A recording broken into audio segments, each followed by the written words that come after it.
Lancé en décembre 2014, le projet Graines qui a pour objectif apporter la prospérité à la communauté agricole et de construire des relations de long terme fondées sur des principes d'équité et de confiance est une réalité dans la province du Wellington. Un bon nombre de Gabonais se sont constitués en coopérative et ont saisi l'opportunité qu'offre le projet Graines comme cette coopérative. Hectares de bananes et 8 hectares de manioc. C'est ce que nous avons déjà eu à planter dans ce lieu.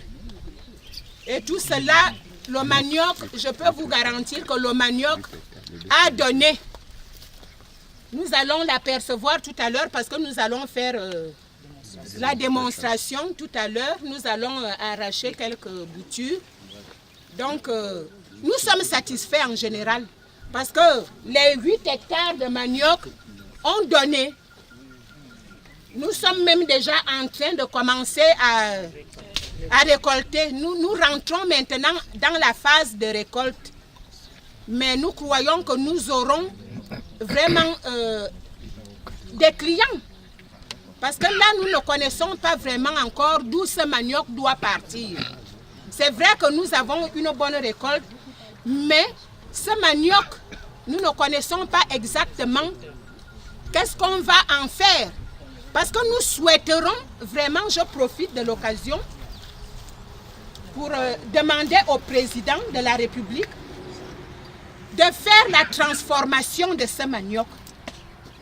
Nous voulons que ce manioc soit transformé parce qu'avec tous les sites qui sont au Gabon, le marché ne pourra pas vraiment absorber tout ce manioc. Vraiment, c'est un appel que je lance à l'État gabonais de trouver vraiment une solution pour la transformation de ce manioc. Nous comptons sur ça parce qu'il y aura du manioc au Gabon. Il faut transformer ce manioc. Parce que s'il n'est pas transformé, on aura des problèmes. Les paysans du village aussi font la même chose que nous. Nous n'allons pas les bloquer. Les villageois font la même chose. Donc, quand l'État nous aide là-dessus, il faut transformer le manioc au Gabon. Le foufou, le gari, tout ça là. Il faut transformer. Voilà, je crois que... J'ai eu la chance d'être au début. Nous avons conçu ce projet pour qu'il n'échoue jamais. Je disais aux gens, nous sommes partis de nos échecs, de nos demi-réussites, de les réussites et des réussites aussi des autres et des échecs des autres pour présenter quelque chose qui ne doit pas échouer. Et à chaque fois, quand on vient vous voir, on vous écoute aussi pour essayer de régler tous les problèmes qui peuvent arriver. Je crois que vos responsables ont dû vous le dire. C'est pour ça qu'ils ont retardé un peu de tout arracher. Parce que Libreville se prépare à recevoir tout le manioc qui va être déjà pré-transformé. Et après, on va aller à d'autres types de transformation. Nous avons un déficit en manioc. Avec votre manioc, ça va d'abord combler. Je crois que les journalistes ont compris que l'autosuffisance alimentaire est en marche avec les femmes que vous voyez là. C'est devenu une réalité. Parce qu'on dit maintenant, tout le monde va manger. Il y aura encore le reste. Et nous allons le transformer. Rassurez-vous, nous serons toujours à vos côtés. Et rien ne va se détruire.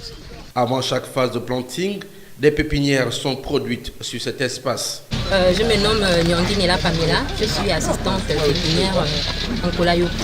Ici, nous avons essentiellement deux variétés. Je suis à la pépinière de Kolayo. Nous avons essentiellement deux variétés, dont la Big Banga et puis la Bata. Bon, maintenant, en ce moment, nous avons prévu juste de faire le décompte parce que nous voulons savoir exactement combien de plants est-ce qu'il nous reste pour le prochain planting. Parce que nous avons arrêté avec les activités du planting, donc nous attendons en fait la prochaine saison. Donc c'est ce que les travailleurs sont en train de faire en ce moment. Ils sont en train de faire le décompte pour savoir exactement combien de plants il nous reste. Et la capacité de cette pépinière, elle va à 300 000 plants. Donc nous pourrons accueillir ici 300 000 plants de bananes. Avec près de 187 associations répondant aux critères retenus, soit près de 2900 personnes inscrites, le projet Graines est véritablement efficace pour réduire le chômage en créant des emplois sûrs et permettra à terme de résoudre le problème d'autosuffisance alimentaire au Gabon.